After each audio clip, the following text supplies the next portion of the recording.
आदमपुर का उपचुनाव इस बार सबसे अलग और अलबेले माहौल में हो रहा है।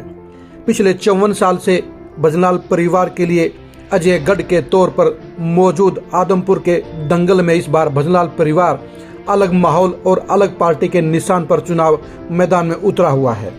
भजनलाल परिवार के लिए हमेशा आदमपुर रसूख और चौधर का प्रतीक रहा है।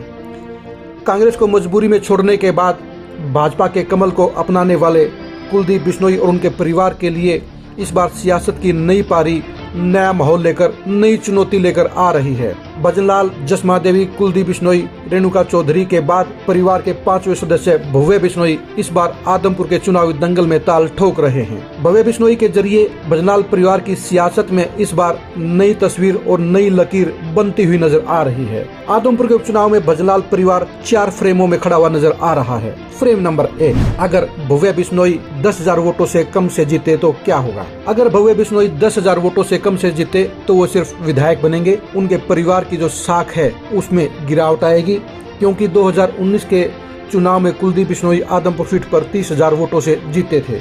अगर बीजेपी और जेजेपी के सहयोग के बावजूद भव्य बिश्नोई 10,000 वोटों से कम से जीतते हैं तो वे विधायक तो जरूर बन जाएंगे, लेकिन परिवार के रसूख पर नेगेटिव असर जाएगा।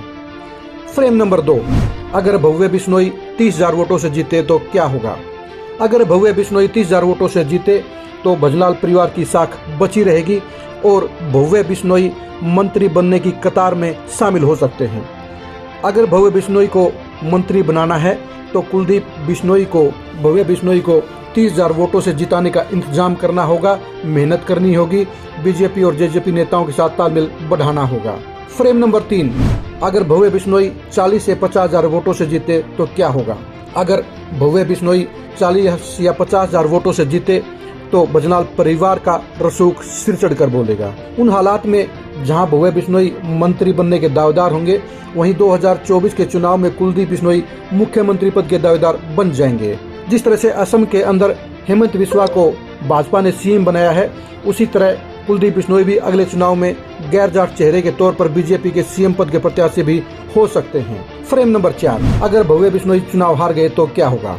अगर भव्य बिश्नोई चुनाव हार गए तो भजनलाल परिवार की सियासत का खात्मा हो जाएगा और भविष्य में वे कभी आदमपुर से नहीं जीत पाएंगे।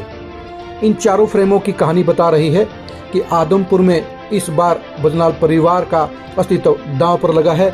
भजनलाल परिवार को बड़ी जीत हासिल करनी होगी। बीजेपी और जेजेपी का सहयोग मिलने के चलते 40,000 से ज्यादा की जीत नामुमकिन नहीं होनी चाहिए, क्योंकि 2019 के चुनाव में कुलदीप बिश्नोई, बीजेपी और जेजेपी के तीनों के वोट मिलकर 1,15,000 बने थे।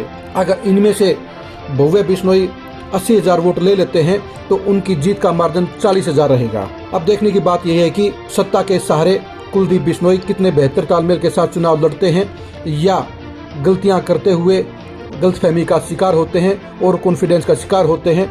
यह चुनाव भजनलाल परिवार के साथ साथ हरियाणा की सियासत के लिए डिसाइडिंग फैक्टर साबित होगा और यहाँ से हरियाणा की राजनीति नए रास्ते पर, नए डगर पर चलनी स्टार्ट होगी और इस राजनीति का दूरगामी असर पड़ेगा।